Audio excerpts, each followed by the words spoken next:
Okay, we're back. This is 2 lives in less than 24 hours. This is a new and fun one, though. Very excited about this. So we're going to let everyone get on here. And as always, I'll just try to figure out what the hell is going on and try to find the person. So excited to be joined by AOC today. It's going to be amazing. There's obviously a lot of talk and confusion and understandings about what the COVID relief stimulus package is and how we access and who gets information. So no better person to talk to than one of the architects of it. So I will try to find where she is. There she is. Okay. Boom.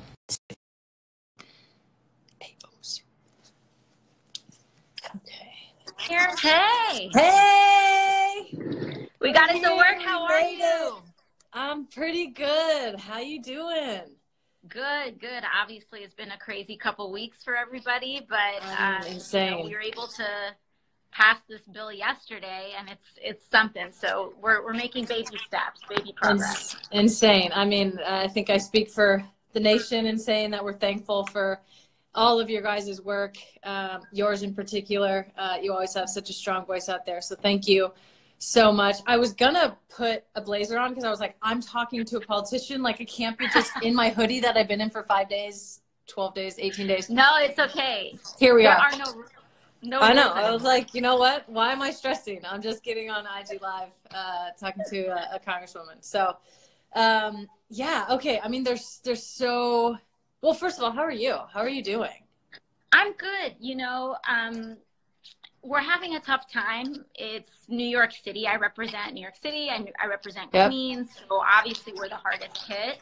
So right now, it's really just about rallying around our frontline workers, our nurses, our doctors, but also our essential workers, our delivery workers, our grocery store clerks, our care workers, literally everyone that's out there. If you're out there, on that front line, there's 2 things that we need to do right now. One thing is that if you can, our job is to stay home. But there are a lot of people that can't stay home. Right. And exactly. If you're out there staying home, if you're out there because you can't stay home, we just want to express our gratitude to you for keeping everything running. And the best we can do is to fight for you, to fight for all those people out there, to make sure that they're getting paid a living wage, that they have access to adequate health care, that you're taken care of. So, for that's sure. What we're Yeah. I know you're like on the front lines in so many different ways. It must be kind of insane. I know I keep rage monologuing at Sue about people that are out and about doing things and wanting to just have their life go on as normal. And she's like, it's okay. It's going to be okay. We just got to let people know. But the only thing that people like us can do is, try to give some content to the world and stay home and do nothing. Okay. Absolutely. So COVID, I don't even know exactly what it's called. Relief package. I actually I love what you said the other day. I think it was on Senate floor or whatever floor you guys get on. But you talked about your mom being an hourly worker. My mom is as well. She is a waitress, and she was like, this is so crazy. I literally had to file for unemployment the first time in my whole life. What does this mean? What are we doing? So that just hit me so hard. So that kind of got me going. I'm like, I don't know enough about this bill to be able to talk about it or what it is. So obviously one of the architects of it, we want to get you in here. Let's just start with the basics. What is a stimulus package? Why do we need it? But particularly this one, what is it? So obviously, we're facing a crisis right now, but it's 2 crises really at the same time. The first one is that it's the public health crisis of the actual coronavirus. This thing is spreading. It's highly contagious. And the thing is, I know there are folks saying for a long time this is like the flu. If you have the flu, you realistically can give the flu to 1 to 2 other people. If you have coronavirus, you can give it to a lot of people. So the reproduction rate of the virus is really high. So this is a public health crisis, but obviously it's also an economic crisis. Because the virus is so contagious, we're shutting down entire cities from regular business. And that means that millions of people are out of work. 3.3 million people filed for unemployment about in the last week alone. And we know that that's not the full number, because up until yesterday, the amount of people that could file for unemployment did not include gig workers, hourly workers. You know, if you're doing Uber or Lyft or Instacart or anything where, or if you're just a freelancer and your business has dramatically dropped, before yesterday, you couldn't file for unemployment. So that 3.3 million is just a portion of the amount of people experiencing a crisis right now. So obviously, one of the things that a responsible government would do is to move to try to protect those people. Now, you know, there's all these arguments aside, as you know, as I was saying on the House floor, I don't think this is enough, but it's something. And so let's start with what that something is. The first thing that's in this bill that was passed yesterday is that there is going to be direct cash assistance to the majority of people in this country. That cash assistance, if you make less than $75,000, you will be getting a $1,200 check. How do you get that? Like, how literally do you get that? Is it just coming to you automatically? Do you have to sign up for it? Is it coming direct? I've heard like you can only get it if you have direct deposit. Like, how is it? So it comes through a couple of different ways. So first of all, the money is based on your last tax return, either 2019 or 2018. So, you know, this is one of the first things that I argued about, because you could have been fine in 2018 and you could be in trouble now. And so there's some discrepancies here. So if your financial situation has changed a lot, my first piece of advice is to file your 2019 return ASAP. I don't know which kind of filing date the IRS has to figure out a couple of things. So there are some questions that are in the air. But this money is being based off of your 2018 or your 2019 tax return, whichever one is more recent. So that's the first thing. The second thing is, when you file your taxes, especially if you file it online or if you do TurboTax or however you file your taxes, if you have direct deposit set up with the IRS, like when you get your tax refund check, if the IRS just wires it to you, you will get your check earlier than if they have to mail you a check. But if you don't have direct deposit, you will still get a check. It'll just take a little bit more time, which is even more reason to, I would say, file your 2019 return so that you can just set up the direct deposit, and perhaps that could come to you a little bit earlier. So it'll come one of two ways: direct deposit or a mailed check. If you have the direct deposit set up, $1,200 will be wired to your bank account, and that will happen at the earliest in about 3 weeks. So the Treasury Department is saying that they're going to try to get this together in about 3 weeks.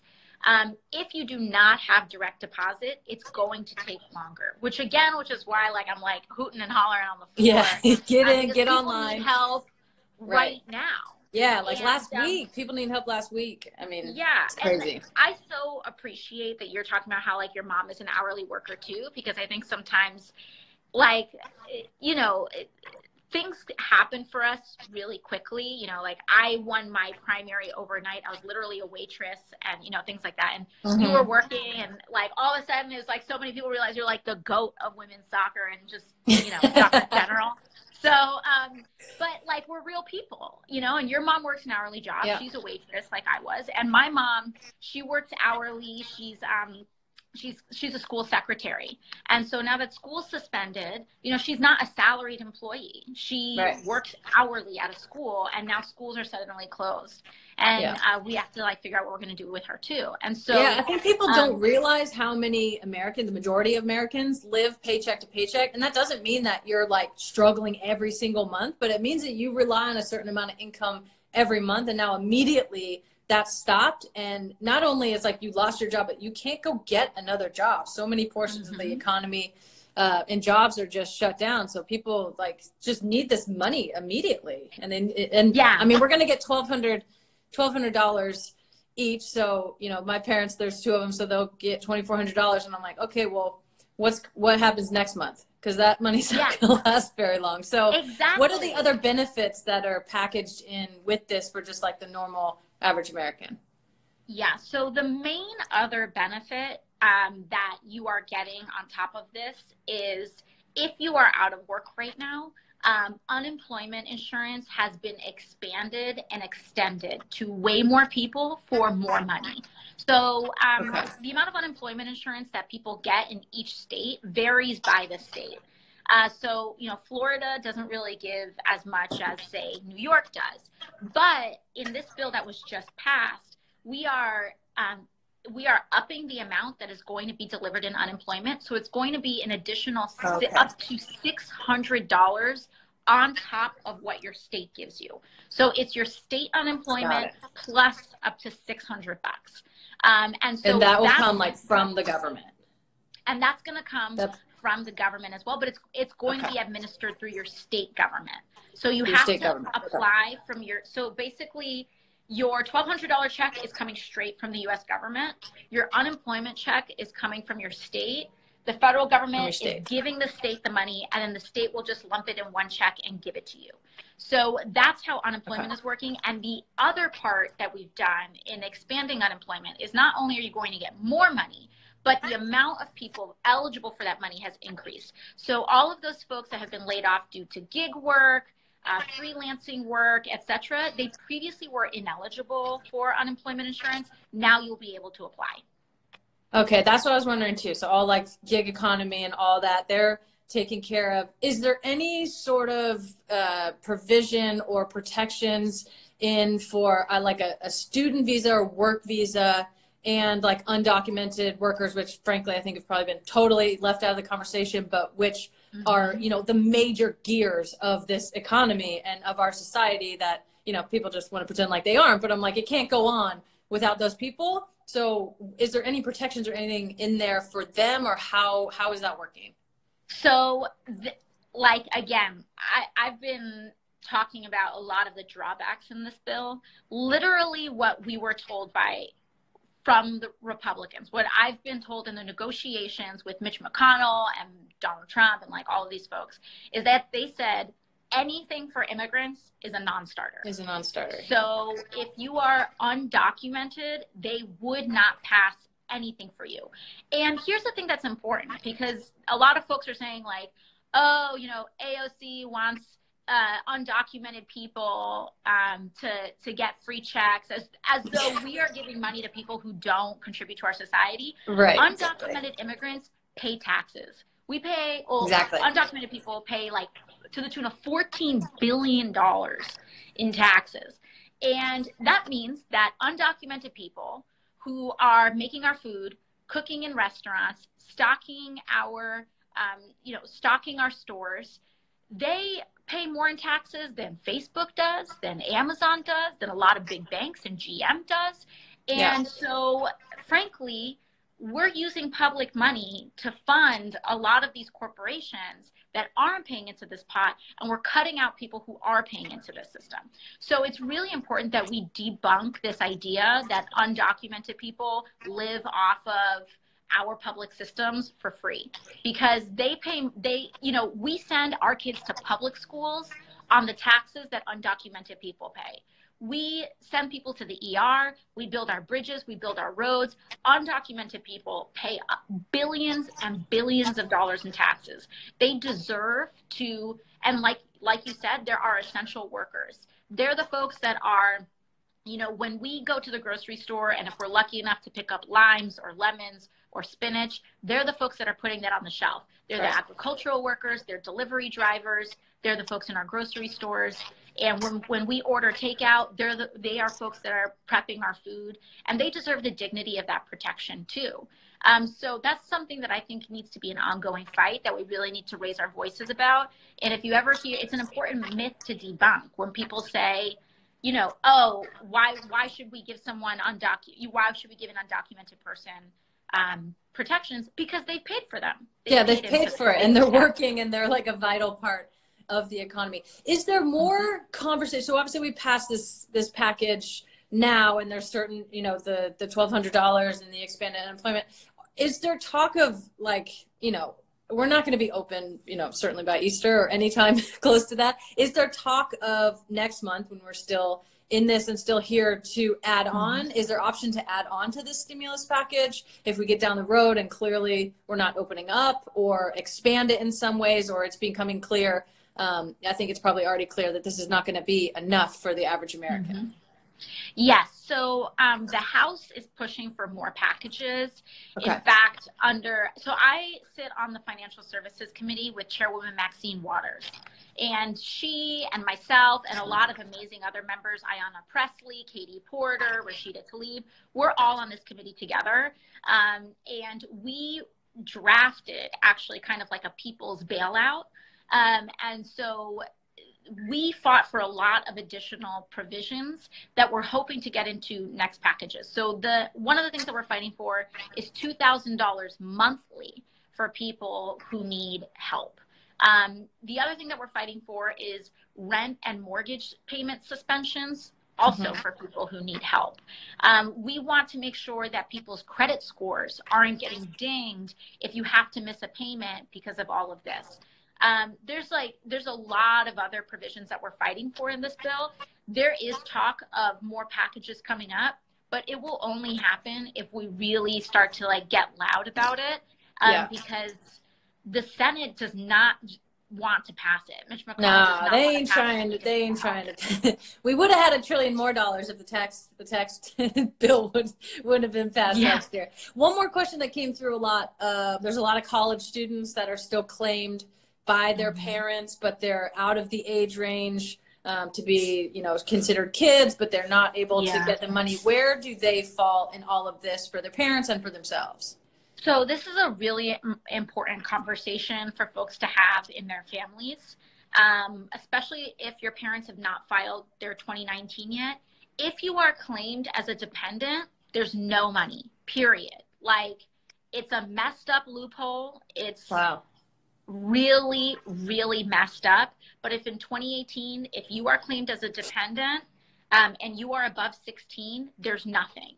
So my advice would be, if you haven't filed 2019 yet, talk to your parents and sort that out, because there's a way that you could file it where everyone can get $1,200 who's eligible. And then there's a way that you could file it where you don't get it. So it's really important to talk to your parents and talk to folks about that, because it's going to be a really important provision. And I would say make sure that you get that out right away. Because the whole point of claiming someone as a dependent is to get a tax credit. Right. So now that this additional thing has been kind of split out, make sure that you talk to your parents about doing that. And if you file, and you could potentially file separately in time.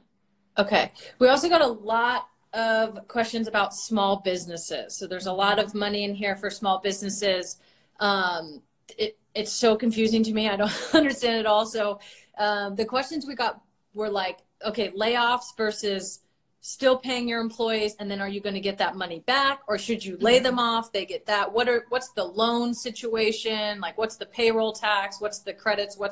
Kind of break that down for all the small business owners out there. A lot of them who have, essentially had to shutter their entire operation. I have friends that have sports centers. And so obviously it's all about kids come, they rent the sports centers, and, everything has to be shut down now. So they're kind of what do we do here?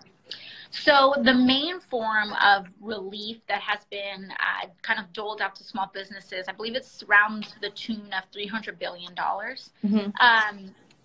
And basically it's a combination of loans and grants, mostly loans, except a lot of those loans will be eligible for forgiveness if you keep your folks on payroll. There's a lot of provisions in here, so I definitely encourage folks to kind of Google, and they're kind of full articles on all of the provisions in the bill. But essentially, the way that this works is that Congress has authorized a disaster loan relief program, which means that they've expedited loan processing.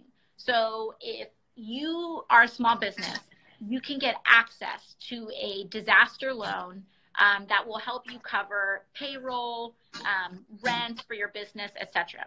If you keep your folks employed, if you keep your employees on payroll, those loans will be eligible for forgiveness down the road.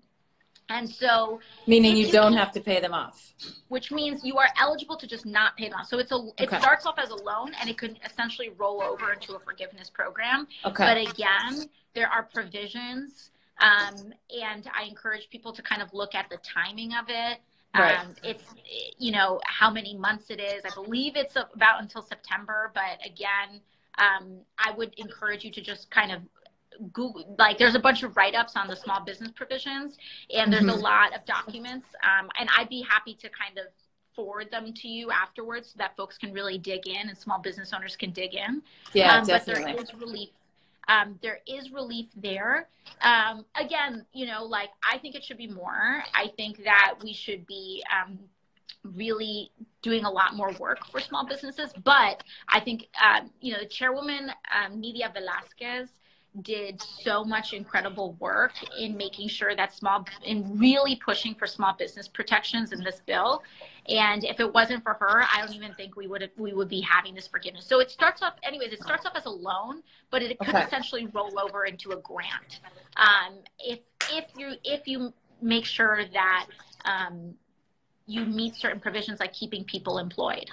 Okay. And then with that, and this might go into individuals as well, like rent, obviously evictions have been stayed in a lot of places, mortgages, those are sort of put on hold right now. And how does that affect not only the person who has it, but also, you know, the landowners and all of that? What's going on with rent and mortgages and all that? So so on the rent and mortgage level, that's on the state level. So the federal government, we were pushing for rent and mortgage moratoriums in this bill so that they could be suspended for a lot of people nationally. Again, Republicans stripped it from the bill, but there is relief for people depending on what state you live in. So there are places where there are eviction stays. So what does that mean? It means that if you cannot pay your rent right now, and some places have like 30, 90-day eviction stays, you will not be forcibly removed from your home. And so just from a very base level of survival and making sure that we're keeping people in their homes, that is what an eviction stay means. New York has it. I believe California has it. Miami-Dade County started it as well. They were one of the first municipalities to move on it. So there are eviction stays. Now there are some states that went a little bit above and beyond where they put mortgage moratoriums. So in New York, Governor Cuomo called for a mortgage moratorium. We need to push also for a rent moratorium. But basically what people need to do, and what I would just encourage people to do, especially if you're a landlord and you want to provide relief to your tenants, which I encourage everyone to do, is to call your bank and say, due to COVID-19. That's the magic word. Right. Yeah. I heard that the other day, that you can't say anything else, or you can't say it the wrong way. You got to say it like in this very specific way. So everybody out there, listen up. This is the way you got to say it. Yes. So, and this doesn't just apply to your mortgager. This applies to your cell phone bill. It applies to your credit cards. It applies to any bill that you need to pay. Tell people that it's due to COVID-19. You are unable to pay. That's really important, because if you just call and say, I can't pay, they can't really do anything for you, because it's kind of like any other month. If you just call your credit card and say, yo, it's not happening, they're going to be like, well, I spent too much money this month, my bad. Yeah. So a lot of companies have internal policies where if the person says, you know, due to COVID-19, they will then, it kind of like triggers a different process where they will start talking to you about forgiveness or deferments or reducing your payment or all these other things. So make sure that you say that it is due to coronavirus, that you are unable to pay, that you've been impacted. And then they'll be able to do a lot of things for you. Because I've had a lot of people kind of say, hey, I called and they didn't do anything. And Right. it may have been because they didn't say specifically on the phone that they were impacted by coronavirus. Okay. Another big one coming in, student loans. What is happening with student loans? Is there relief for that? Is there relief in the stimulus package for that? Or is that kind of something separate that's happening right now? So thankfully, there is relief in the stimulus package on student loans. Hallelujah, because this is like as big as a mortgage payment for a lot of people. Yeah. It's at least as big as a car payment, sometimes as big as a mortgage payment. I had a friend that I was bartending with years ago, and she paid almost as much as her rent on her student loan payment. It was totally insane. So if yeah, I mean, that needs to be a, reworked anyways, outside of a major pandemic. The next thing that we need to do is like healthcare and student loans. We need to forgive student loans. Right, exactly. But for now, good news is that in the stimulus package, federal student loans, which is the vast majority of student loans, federal student loan payments are suspended until September. So you do not need to pay your student loans until September. Interest has also been suspended. If you are doing a there are certain federal student loan forgiveness programs like public service. So if you go into teaching or if you go into public service, your loans are forgiven. There's usually a stipulation that says that'll happen if you don't miss a payment. That has been waived for this period. So you don't have to worry like, okay, if I opt into suspending my student loan payments until September, will I then become ineligible for forgiveness down the road? No, you'll be totally fine. You're totally covered. So you can suspend your student loan payments until September. If you're already kind of a little bit behind on them, it's kind of automatically enacted. Your auto pay, all of that is automatic. I would go to your student loan servicer and go to your student loan servicer's website just to double check how your servicer is dealing with it, because a lot of people use FedLoan or they'll use Navient or they'll use kind of any other servicer. Make sure you go on their website and they'll usually say kind of specifically how you do it on your website, if you have auto pay or anything like that. But know that if you do not pay your student loan this month through September, your credit score will not be dinged. You will not be charged interest. You will not be charged late fees.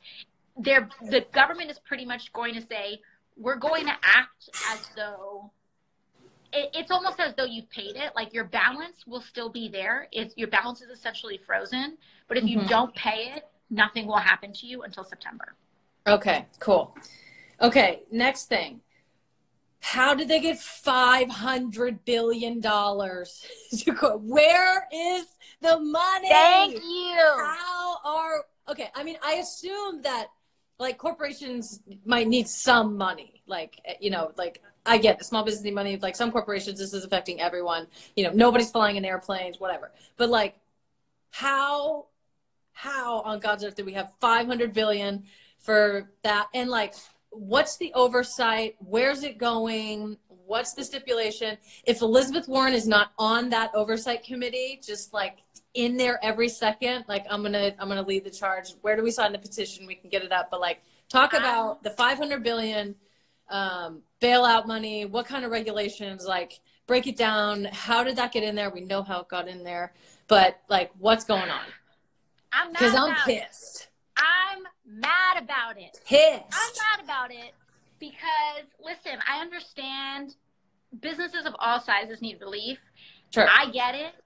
But I'm so mad about it because, first of all, we're basically putting large corporations to the front of the line, right? So for small businesses, they're like, okay, you get a loan, you get disaster loans, you get all of these things.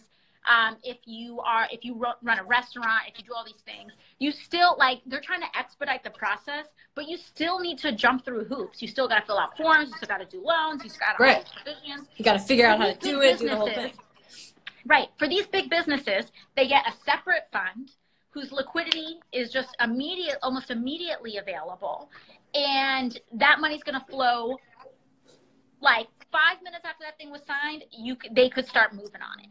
So there's a difference in how businesses are treated if you're a big corporate Wall Street business or if you're a mom and pop small business. And so that's my first problem with this. Small businesses are the backbone of our economy. They get $300 billion in loans. That's what, you know, a lot of and hopefully which will roll over into forgiveness, but that's what they get. We get, and for not we, but big corporations, they get $500 billion. And here's the thing, Megan. Here's the thing. Give it to me. It's not just $500 billion. It's not just $500 billion. The Fed is going to take that $500 billion and essentially treat it as a down payment so that they could leverage it into $4 trillion of more liquidity and loans. So we're talking about 0% or low interest loans for American Airlines, for Goldman Sachs, for like whoever. It's just a big old $4 trillion honeypot. And I just think it's so important that people realize that every time we talk about doing things for working people, Medicare for all, a $15 living wage, when we talk about making colleges tuition free, it's how are you going to pay for it? How are you going to pay for it? How are you going to pay for it? Meanwhile, when by the way, when working people can't afford to go to college, when working people can't afford their bills, we say, why don't you have 3 to 6 months saved up? Right. Why don't you have 6 months worth of saving in your bank account? American Airlines and, you know, all of these like big banks, they have one bad week and they're like coming to the government saying, you need to bail us out. Right. So where's their 3 to 6 months of a savings That's what account? I'm so confused about. I'm like, from everything everybody's saying, business has been a booming lately. Stock market's doing great. The economy's doing great. And like, obviously this is like not just a little bump in the road. We've hit like a massive bump in the road, but immediately we give the biggest bailout to the corporations. Like, and the money's all there. That's why I keep saying. I wanted to ask you earlier about universal basic income, because that's been floated. Bernie Sanders has been talking about that a lot. I'm sure you guys talked about in your conversations when drafting this bill. But like a lot of people are like, well, we can't just like give people money all the time. Like we can't afford it. But like we can afford it. We can afford healthcare. We can afford insurance. We can afford to like give people a living wage. We can afford childcare. We can afford all of these things. So like, it's just a choice. I really hope people are seeing this as like a reckoning of like, when the money needed to be there, it was there. And like, we have it. Exactly. It's not about, we just got to choose where we want to put it. Money.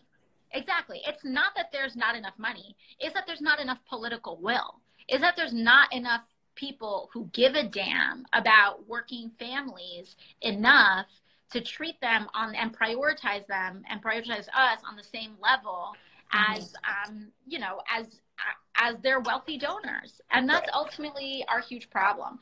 But there are some things, and by the way, when people are saying, oh, the economy is going great, things are going awesome, the thing, it's kind of hard. This is a concept that is a little tricky, but I think it's important for people to understand, because I know that when I was, you know, working in a restaurant and I was bartending, there would be, you know, the TV screens would be on and people would say, oh, you know, the economy's going great. And it didn't feel that way, right? Like I didn't have health insurance. I was barely scraping by, but people are like, the economy's going great. No, the stock market is doing great. Right. The stock market is doing great. Yeah, and like this many of us are in the stock market. Yeah.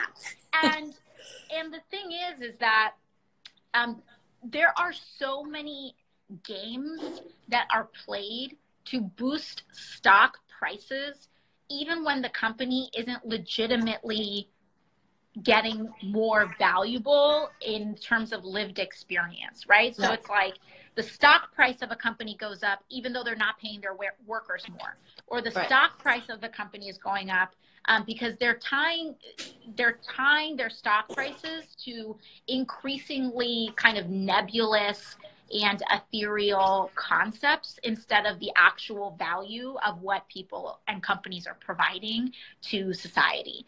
And so when like all of these companies that were just saying 2 weeks ago, oh, we're doing great, it's because they were taking all of these tax breaks that they got and buying their own stock. American Airlines and like all these folks, they took 96% of all of their kind of free cash flow. And they said, okay, I've got this extra money. What am I going to do? I'm going to buy my own stock on the stock market to boost the price. And by the way, CEO pay is tied to stock price very often. So CEOs are not incentivized. A lot of CEOs are not incentivized to make life better for their workers, to make the products better for people who are, you know, flying. As we know, like our knees are breaking every time we go on a exactly. flight. It's not incentivized to make our lives better. It's incentivized to make the stock price go up. Right. So what kind of regulations and oversight are going to be attached to that 500 billion, if any, and like, how are we going to enforce that? Obviously, we've seen with this administration, it's just fucking wild. Every single day, there's something insane. And it's just so corrupt and really like not giving back to the people, to the majority of people living in this country and working and frankly, just like busting their ass to make ends meet. So what kind of regulations are there? How are they going to be enforced? And who's going to be doing that? So there's some regulations and some strings on this.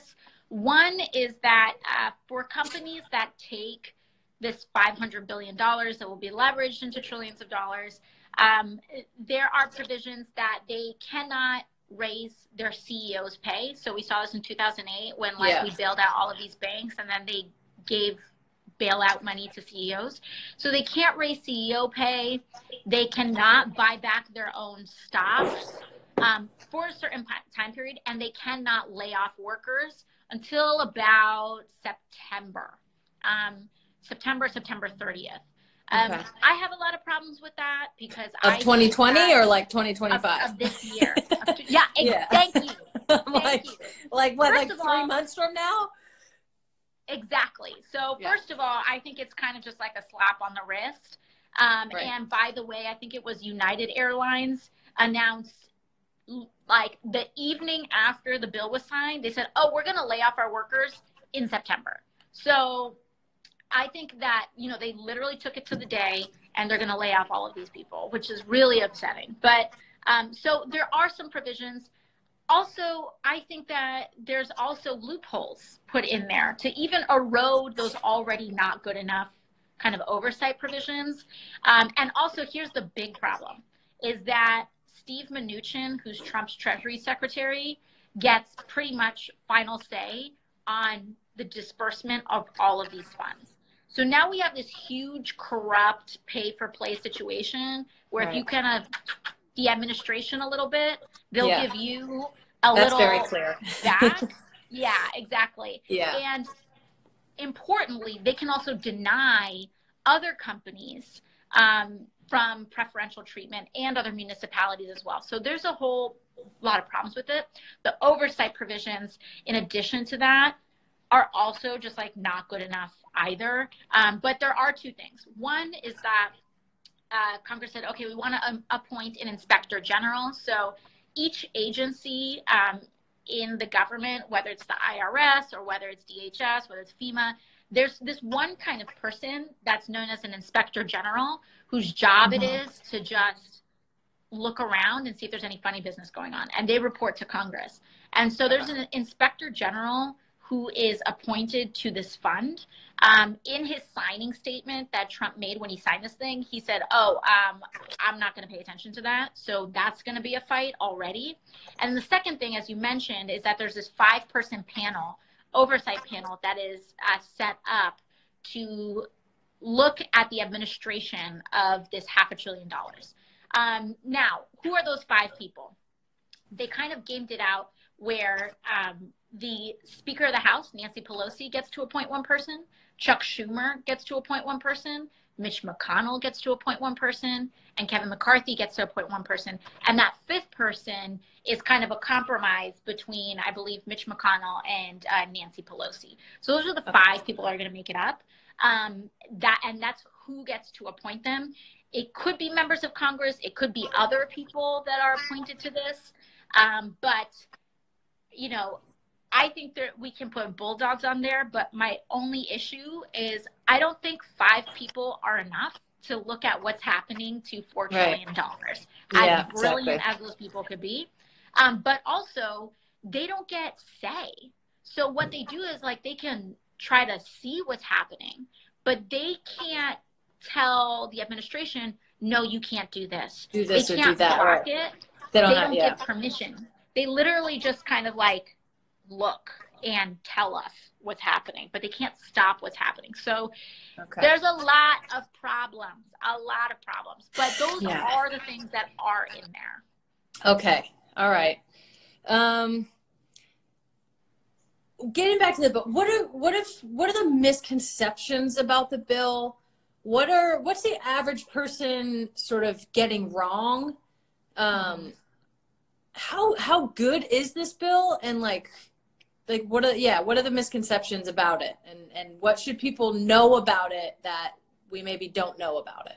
So some misconceptions, some people or a lot of people are asking me, is this going to be taxed? Like this, you know, the $1,200. $1,200 will not be taxed. Okay. So it will not be taxed and it will not be placed as taxable income. So that's something that's very important. It's not going to bump you up. It's not going to be taken out. So it will not be taxed.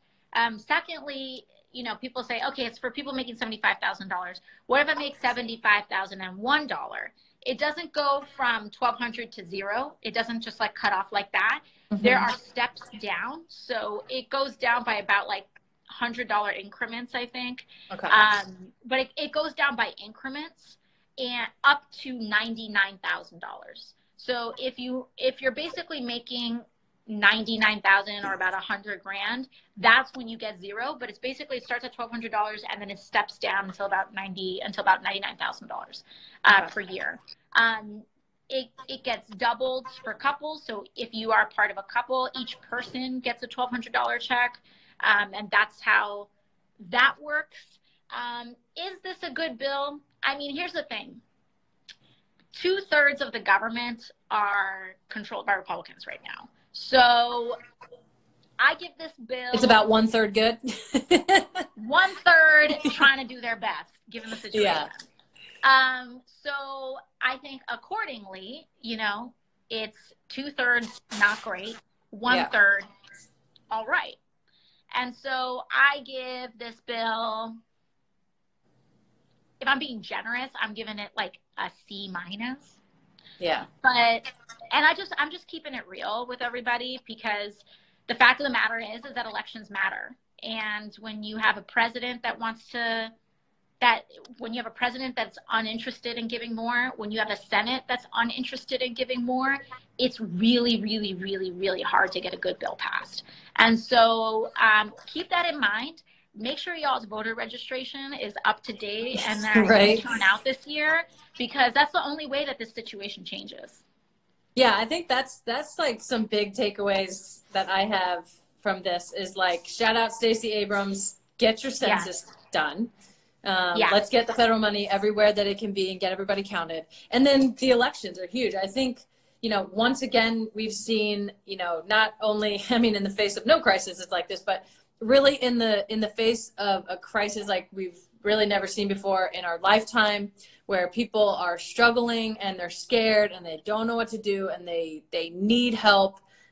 It's become very clear who's important, who's not important, where the money's going, who's getting it first, who's getting it easily, and just what this administration is all about. So from the people, AOC, we thank you so much for getting on here and giving it to people real and hopefully answering some questions that people had. I know I have like a million questions about this. I've been trying to get on and understand it so I can speak intelligently about it at least a little bit. But we appreciate you so much. Is there anything that we can do, like just as like normal people, like what can we do in these times to kind of wrap this up?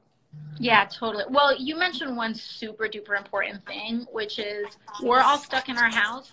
Fill your census form and ask your parents to fill their census form and help your family. You know, if you have family that doesn't speak English or needs some help, census has a ton of language support, but make sure everyone you know fills the census. Most of us, or a lot of us, are cooped up inside. It's so important because the census determines how much money your community gets for the next 10 years. It determines how many members of Congress your community gets for the next 10 years. And there are communities that have very low self-reporting rates. You know, in Brooklyn, some of the self-reporting rates are like 55%, or as low as 55%. And it's understandable, because sometimes people get scared. They say, I don't want to give the government my information, blah, blah, blah. It's super simple. You're not like divulging all like your life. Yeah, it's really easy. It doesn't take very long. It's just a few questions. And very importantly, fill it out if you are undocumented. There is no question about your citizenship status on the census, none at all. We are supposed to count every single human being in the United States. Whether you're undocumented, whether you are housing insecure, it doesn't matter who you are.